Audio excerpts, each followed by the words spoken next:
Sir, ಈಗ ಮನುಷ್ಯನನ್ನ ಕಾಡ್ತಕ್ಕಂಥದ್ದು ಭಯ ಸರ್. ಅದು ಎಲ್ಲಿ ಬಾಲ್ಯದಿಂದ ಹಿಡ್ಕೊಂಡು ಸಾಯೋ ತನಕ ಕೊನೆಗೆ ಸಾವಿಗೂ ಕೂಡ ಭಯ ಪಡ್ತಕ್ಕಂತ ಸ್ಥಿತಿ ಮನುಷ್ಯನಿಗೆ ಬಂದ್ಬಿಟ್ಟೆ ಸರ್. ಸಾವಂದ್ರೆ ಭಯ, ಕತ್ಲೆ ಅಂದ್ರೆ ಭಯ, ಒಬ್ರೇ ಇರೋದಂದ್ರೆ ಭಯ, ಎತ್ತರದ ಕಟ್ಟಡಗಳಿಗೆ ಹೋಗೋದು, ಗುಡ್ಡ ಹತ್ತೋದು ಅಂದ್ರೆ ಭಯ, ನೀರಲ್ಲಿ ಹೋಗೋದಂದ್ರೆ ಭಯ ಭಯ ಭಯ. ಈ ಭಯವನ್ನ ದಾಟ್ಲಿಕ್ಕೆ ಸಾಧನೆ ಅಥವಾ ಇನ್ನೇನಾದ್ರೂ ಇದೆಯಾ ಸರ್? ಹೆಂಗ್ ದಾಟ್ಬೇಕು ಭಯವನ್ನ? ಪತ್ರಿ ಸರ್ ಏನ್ ಹೇಳ್ತಾರೆ ಇದ್ರ ಬಗ್ಗೆ? ಬಹಳ ಚೆನ್ನಾಗಿ ಹೇಳಿದ್ದಾರೆ.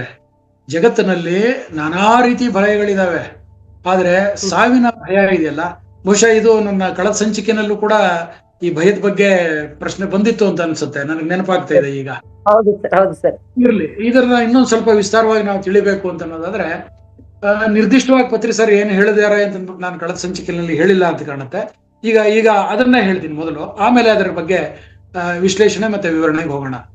ಪತ್ರಿ ಸರ್ ಹೇಳೋದು ಏನು ಅಂತಂದ್ರೆ, ಎಲ್ಲ ರೀತಿಗಳ ಭಯಕ್ಕೆ ಮೂಲ ಕಾರಣ ಅಜ್ಞಾನ ಅಂತ ಅನ್ನೋದೇ ಅವ್ರು ಹೇಳೋದು.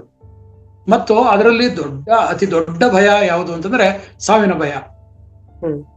ಯಾವಾಗ ನಾವು ಆತ್ಮಕ್ಕೆ ಎಂದಿಗೂ ಸಾವಿಲ್ಲ, ನಾನು ಹುಟ್ಟು ಸಾವುಗಳು ಇಲ್ಲದ ಶಾಶ್ವತ ಆತ್ಮ ಅಂತ ನಾನು ಅಂದುಕೊಳ್ತೀನೋ, ಅಂದ್ರೆ ನಾನು ತಿಳ್ಕೊಳ್ಳೋ ಅಂಥದ್ದು, ಅಂದ್ರೆ ಅದು ಆತ್ಮ ಸಾಕ್ಷಾತ್ಕಾರವಾದಾಗ ಮಾತ್ರ ನಮ್ಮಲ್ಲಿ ಇರ್ತಕ್ಕಂಥ ಭಯವನ್ನ ಸಂಪೂರ್ಣವಾಗಿ ನಾವು ದಾಟಿ ಹೋಗ್ಬೋದು, ಮೀರಿ ನಿಲ್ಲಬಹುದು ಅಂತ ಹೇಳ್ತಾರೆ ಪತ್ರಿಜಿ.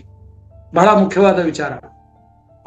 ಅದನ್ನ ನಾವು ಸಾಧಿಸ್ಬೇಕು ಅಂತಂದ್ರೆ, ಈಗಾಗಲೇ ನಾವು ಚರ್ಚೆ ಮಾಡಿದ್ದೀವಿ, ಆನಾಪಾನಸತಿ ಧ್ಯಾನದ ಮೂಲಕವೇ ನಾವು ಸುಲಭವಾಗಿ ನಾವು ಅದನ್ನು ಮಾಡಬಹುದು.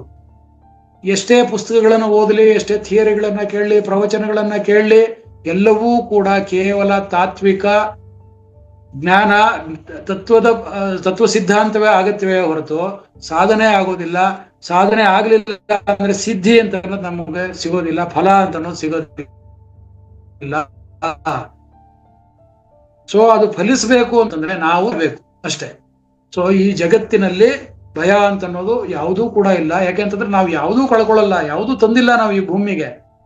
ನಾವು ಇಲ್ಲೇ ಎಲ್ಲವನ್ನು ಗಳಿಸಿರೋಂಥದ್ದು ಎಲ್ಲ ಇಲ್ಲೇ ಕಳ್ಕೊಳ್ತೀವಿ, ಆಯ್ತಾ? ಪ್ರಾಣ ಹೊಟ್ಟೋಗ್ಬಿಡುತ್ತೆ ಅಂತಂತಂದ್ರೆ ಈ ಈ ದೇಹ ನಾವಲ್ಲ. ಈ ದೇಹ ಹೋದ್ರೆ ಇನ್ನೊಂದು ದೇಹ ಬರುತ್ತೆ, ಇನ್ನೊಂದು ದೇಹ ಸಿಗತ್ತೆ, ಮೇಲಿನಿಂದ ಬಂದಂಥದ್ದು ಮೇಲಕ್ಕೆ, ಈ ಭೂಮಿಯಿಂದ ಬಂದಿದ್ದು ಈ ಭೂಮಿಗೆ ಅಂತ ನಾವು ಹೇಳ್ತೀವಿ ಸಾವಿನಲ್ಲಿ. ಸೊ ಸಾವು ಅಂತ ಅನ್ನೋದು ಅಂತ್ಯವಲ್ಲ, ಆಯ್ತಾ? ಈ ಸರಿ ಧ್ಯಾನ ಕಸ್ತೂರಿನಲ್ಲಿ ಅದೊಂದು ವಿಶೇಷ ಲೇಖನವನ್ನ ಹಾಕಿದೀವಿ, ಸಾವು ಅಂತ ಅನ್ನೋದು ಅಂತ್ಯವಲ್ಲ ಅಂತ ಅನ್ನೋದು. ಒಬ್ಬ ಹೊಸ ಯುಗದ ಆಧ್ಯಾತ್ಮಿಕ ವಿಜ್ಞಾನಿ ಫೈನ್ ಮ್ಯಾನ್ ಅಂತ ಹೇಳಿ ಅವರು ತುಂಬಾ ಚೆನ್ನಾಗಿ ಇದ್ ಮಾಡಿದ್ದಾರೆ, ಅದು ದಯವಿಟ್ಟು ಓದಿ. ಈಗ ಭಯ ತಾನಾಗೆ ಮರೆಯಾಗಿ ಹೋಗುತ್ತೆ ಯಾವಾಗ ಆತ್ಮ ಸಾಕ್ಷಾತ್ಕಾರ ಆದಾಗ, ಅಥವಾ ಅರಿವು ನಮಗ್ ಬಂದಾಗ. ಇಲ್ಲಿ ನಿರ್ಭಯತೆ ಅಂತ ಅನ್ನೋದು ನೆಲೆಸುತ್ತೆ. ಇದಿಷ್ಟನ್ನ ಹೇಳಿ ಭಯವನ್ನ ನಿವಾರಣೆ ಮಾಡ್ಕೊಳ್ಳೋದು ಹೇಗೆ ಅಂತ ಹೇಳಿ ಪ್ರಾಕ್ಟಿಕಲ್ಸ್ ಬಹಳ ಇಂಪಾರ್ಟೆಂಟ್, ಅದನ್ನ ಹೇಳ್ಬೋದು. Thank you madam. Thank you sir. Sir, ಈಗ ತಾವ್ ಹೇಳಿದ್ರಿ ಏನೇ ಕೇಳಲಿ, ಏನೇ ಇದು ಮಾಡ್ಲಿ, ಅದು ಒಂದು ಕೇವಲ ಮಾಹಿತಿ, ಒಂದು ಇನ್ಫಾರ್ಮೇಶನ್ ಅಂತ. ಸತ್ಯ ಸರ್. ಒಂದ್ ವೇಳೆ ಈ ತರ ಹೇಳೋರು ಕೇಳೋರು ಯುಗ ಯುಗಗಳಿಂದ ಬಂದಿದ್ರು ಸರ್. ಹೇಳೋರು, ಬರೀ ಹೇಳೋರು, ಅದನ್ನ ಕೇಳಿಸ್ಕೊಂಡ್ ಬಿಟ್ರೆ ಹೊರತು ಯಾರು ಆಚರಣೆ ಮಾಡ್ಲಿಲ್ಲ ಸರ್. ಒಂದ್ ವೇಳೆ ಅವತ್ತಿಂದ ಆಚರಣೆ ಮಾಡ್ಕೊಂಡ್ ಬಂದಿದ್ರೆ ಇವತ್ತು ಭೂಮಿ ಅನ್ನೋದು ಈ ದುಃಖ, ಕಷ್ಟ, ಗೊಂದಲಗಳ ಬೀಡಾಗಿರ್ತಿರ್ಲಿಲ್ಲ.